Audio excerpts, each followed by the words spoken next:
కూడా అభ్యర్థులను ప్రకటించలేదు. ఇప్పటికే అధికార వైసీపీ ఎంపీ ఎమ్మెల్యే టికెట్లకు అందరినీ కూడా ప్రకటించింది. కానీ కూటమి నుంచి మాత్రం ఇప్పటివరకు 144 సీట్లకే ప్రకటించారు. మిగిలిన సీట్లపై కసరత్తు చేస్తూ ఉన్నారు. లిస్ట్ రెడీ చేసుకున్న ఇప్పటికే టీడీపీ, జనసేన, బీజేపీ. ఫస్ట్ కూటమి గురించి జనసేన టీడీపీ పొత్తును ప్రకటించిన రోజున టీడీపీ 94 స్థానాలకు అభ్యర్థులను ప్రకటించింది అధికారికంగా. అదే రోజు జనసేన కూడా 5 స్థానాలకు అభ్యర్థులను ప్రకటించింది. ఆ తర్వాత మళ్ళీ టీడీపీ కొంతమందిని ప్రకటించింది. కానీ ఇంతవరకు బీజేపీ మాత్రం అభ్యర్థులను ప్రకటించలేదు. జనసేన కూడా కొంతమందికి వర్క్ చేసుకోమని సంకేతాలు ఇచ్చింది, కానీ అధికారికంగా ఎటువంటి లిస్టు కూడా రిలీజ్ చేయలేదు. ఇంకా 31 మంది వరకు అధికారికంగా 3 పార్టీలకు కలిపి లిస్టును ప్రకటించాల్సి ఉంది. బీజేపీకి 10 స్థానాలను కేటాయించింది టీడీపీ. పొత్తులో భాగంగా బీజేపీ 10 స్థానాల్లో పోటీ చేస్తుంది, 10 అసెంబ్లీ స్థానాల్లో. కానీ ఇంతవరకు కూడా ఒక అభ్యర్థిని కూడా అధికారికంగా ప్రకటించలేదు. కానీ వర్క్ చేసుకోండి అంటూ కొంతమందికి మాత్రం సంకేతాలు ఇచ్చింది. ఆయా సీట్లలో ఎవరు పోటీ చేస్తున్నారు అనేది సూచనప్రాయంగా కొన్ని సంకేతాలు మాత్రమే ఇచ్చింది. కానీ అధికారికంగా ఎటువంటి లిస్టును కూడా రిలీజ్ చేయలేదు. ఈ నేపథ్యంలో ఒక లిస్ట్ను రెడీ చేసుకుని పెట్టుకున్నారు. మిగిలిన అభ్యర్థులను వెల్లడించడానికి టీడీపీ ఏ అభ్యర్థులతో లిస్ట్ రెడీ చేసిందో వివరించబోతున్నాను. అలాగే బీజేపీ, జనసేన కూడా ఎటువంటి లిస్ట్ను రెడీ చేసిందో నేను మీకు వివరించబోతున్నాను. టీడీపీ ఇప్పటికే 2 లిస్టులలో అభ్యర్థులను ప్రకటించింది, 2 లిస్టులు విడుదల చేసింది అభ్యర్థులతో. 3వ లిస్టులో టీడీపీ ప్రకటించబోయే లిస్టు ఏ విధంగా ఉంటుందో నేను మీకు వివరించబోతున్నాను. పలాస నుంచి గౌతు శిరీష పేరును టీడీపీ ఫైనలైజ్ చేసింది. ఇక హెచ్ఎర్ల నుంచి కళా వెంకట్రావు, హెచ్ఎర్ల నుంచి కిమిడి కళా వెంకట్రావు అనే పేరుని ఖరారు చేసింది. పాతపట్నం నుంచి కలమట వెంకటరమణ, చీపురుపల్లి నుంచి గంటా లేదా కిమిడి నాగార్జున, చీపురుపల్లి నుంచి బొత్స సత్యనారాయణపై గంటా శ్రీనివాసరావును పోటీ చేయించాలి అని టీడీపీ అధినేత కోరుతున్నారు. కానీ జిల్లాను మారటానికి గంటా శ్రీనివాసరావు అంగీకరించడం లేదు. ఈ నేపథ్యంలో ఆ సీట్ని ఇంకా కూడా ఖరారు చేయలేదు, ఇంకా సంప్రదింపులు జరుగుతూనే ఉన్నాయి.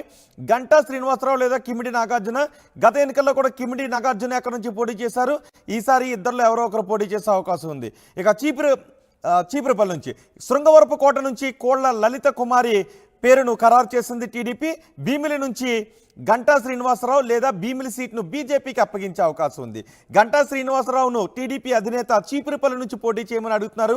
కానీ గంటా విశాఖ జిల్లాలో ఏ నియోజకవర్గం నుంచైనా పర్వాలేదు అని ఆయన అడుగుతున్నారు. ఈ నేపథ్యంలో భీమిలి నుంచి ఒకవేళ గంటా శ్రీనివాసరావు అడుగుతున్నట్టు గంటాకి ఇచ్చే అవకాశం ఉంది, లేదా ఆ స్థానాన్ని బీజేపీ కూడా అడుగుతోంది. బీజేపీ భీమిలి స్థానం మాకు కావాలి అని అడుగుతున్న నేపథ్యంలో ఇస్తే గంటాకు లేదా బీజేపీకి కేటాయించే అవకాశం ఉంది. మైలవరం నుంచి వసంత కృష్ణప్రసాద్ని ఖరారు చేసింది. సర్వేపల్లి నుంచి సోమిరెడ్డి చంద్రమోహన్ రెడ్డిని ఖరారు చేసింది. నర్సరావుపేట నుంచి డాక్టర్ బ్రహ్మారెడ్డి పేరును ఖరారు చేసినట్టుగా తెలుస్తోంది. చీరాల నుంచి తిరువేదుల శ్రీనివాస్, ఆలూరు నుంచి వీరభద్రగౌడ్, అనంతపురం నుంచి ప్రభాకర్ చౌదరి, గుంతకల్లు నుంచి గుమ్మనూరు జయరాం, రాజంపేట నుంచి బత్యాల చెంగల్ రాయుడు లేదా జగన్మోహన్ రాజు, వీళ్ళిద్దరిలో ఎవరో ఒకరు పోటీ చేసే అవకాశం ఉంది. వీళ్ళిద్దరూ కూడా టికెట్ పోటీ పడుతున్నారు. ఈ నేపథ్యంలోనే రాజంపేట విషయంలో ఇంకా ఏ నిర్ణయం తీసుకోలేదు. బత్యాల చెంగల్ రాయుడు, జగన్మోహన్ రాజు ఇద్దరిలో ఎవరో ఒకరి పేరును అనౌన్స్ చేసే అవకాశం ఉంది. రైల్వే కోడూరు పంతగాని నరసింహప్రసాద్, అజయ్ బాబు, అరవ శ్రీధర్ ముగ్గురు కూడా రైల్వే కోడూరు టికెట్ అడుగుతున్నారు. సో ఈ ముగ్గురులో ఎవరో ఒకరి పేరును ఖరారు చేసే అవకాశం ఉంది. సో మొత్తానికి టీడీపీ లిస్టును ప్రకటించే అవకాశం ఉంది. మా ప్రతినిధి కృష్ణమోహన్ మనకు అందుబాటులో ఉన్నారు. టీడీపీ లిస్టు గురించి మా ప్రతినిధి కృష్ణమోహన్తో మాట్లాడదాం.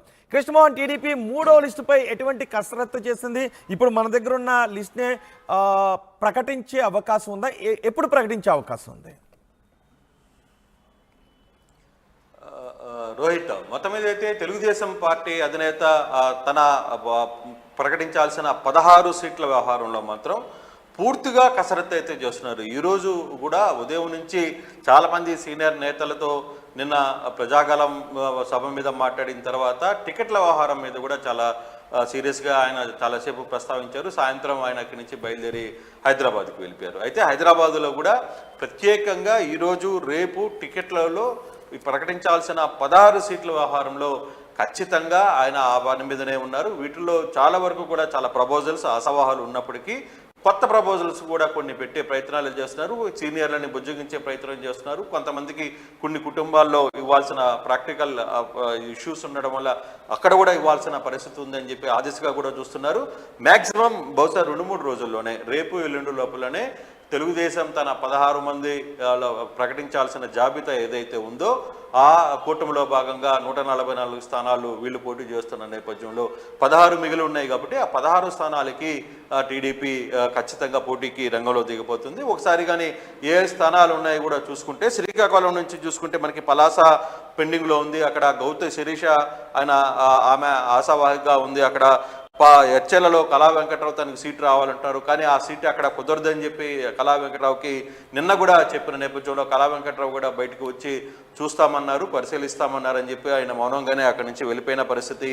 సో ఎచ్చెల నుంచి కూడా కొత్త అభ్యర్థి రంగంలో దిగబోతున్నారని మనకు స్పష్టమవుతుంది. పాతపట్నం నుంచి కల్మట వెంకట్రావు, అంటే శ్రీకాకుళంలో దాదాపుగా 3 సీట్లు తెలుగుదేశం ఇంకా ప్రకటించాల్సిన పరిస్థితి అయితే ఉంది.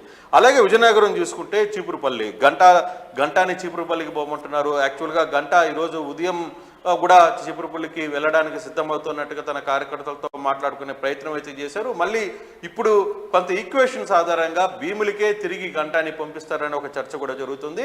సో చూడాలి, విజయనగరాన్ని పంపిస్తారా లేకపోతే విశాఖపట్నం భీములకి పంపిస్తారా అనే భీములకి బీజేపీ కూడా కృష్ణమోహన్ బీజేపీ కూడా ఒక్కసారి మన భీములి గురించి చీపురుపల్లి గురించి అంటే గంట గురించి మనం మాట్లాడుకుంటే భీమిలి ఆల్రెడీ బీజేపీ కూడా అడుగుతోంది.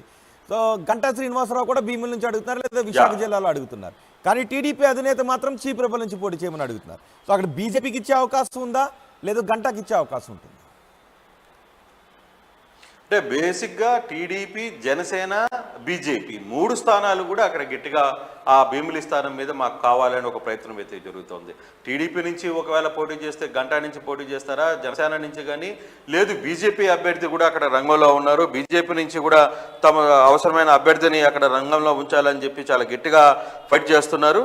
అయితే ఈ 3 స్థానాల్లో ఎంతవరకు ఎవరికి తగ్గుతుంది అనేది చూడాలి. అయితే ఫైనల్గా అక్కడ మాత్రం గెలుపు గుర్రం అవతల అవంతి శ్రీనివాస్ ఉన్నారు. అవంతి శ్రీనివాసరావుని ఢీ కొట్టగలిగిన వ్యక్తి ఎవరైతే ఉంటే వాళ్ళ విషయంలోనే 3 కూటమి కూడా మొగ్గు చూపే పరిస్థితి అయితే కనబడుతుంది.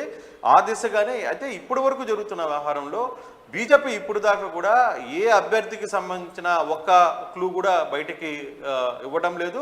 కొన్ని స్థానాల వరకు ఇంటర్నల్గా చెప్తున్నారు తప్పితే బీజేపీ తన అభ్యర్థులు 10 అసెంబ్లీ స్థానాలకు సంబంధించి ఇప్పటి వరకు కూడా క్లారిటీ రాలేదు. ప్రతి వ్యవహారంలో వాళ్ళు ఒకటే మాట చెప్తారు, ఏదైనా ఉంటే అధిష్టానం చూసుకుంటుంది, ఢిల్లీ పెద్దలు చూసుకుంటున్నారు, మా దగ్గర లేదు అని వాళ్ళ ప్రస్తావనలకి వాళ్ళ ప్రపోజల్స్ అన్నీ కూడా వెళ్ళాయి. కానీ వాటిలో ఫైనల్ చేయాల్సింది ఢిల్లీ నుంచే అని చెప్తున్న పరిస్థితి ఉంది. కాబట్టి భీమిల్ లాంటి సెంటర్లో 3 స్థానాలు కోరుకుంటున్నారు. మిగతా సెంటర్లో 2-3 కూడా 2 జనసేన టీడీపీ మధ్య కూడా కొంత వారుతుంది. కొన్ని స్థానాల్లో టీడీపీ బీజేపీ మధ్య కూడా కొంత పోటీ జరుగుతున్న పరిస్థితి కూడా మనం చూడాలి రోహిత్. అయితే ఇప్పుడు ఓవరాల్గా చూసుకుంటే మాత్రం వ్యవహారం జరుగుతున్న దీంట్లో మాత్రం భీమిలికి సంబంధించిన వ్యవహారంలో కొంత గంటాకిస్తారా లేకపోతే ఎలా చీపురుపల్లికి పంపిస్తారా గంట అనేది కూడా చూడాలి. అలాగే బీజేపీ అభ్యర్థి కూడా అడుగుతున్నారు కాబట్టి ఏ కూటమిలో వాళ్ళు ఏ పార్టీకి కేటాయిస్తారనేది కూడా చూడాల్సిన పరిస్థితి అయితే ఉంది. ఇక శృంగవరపు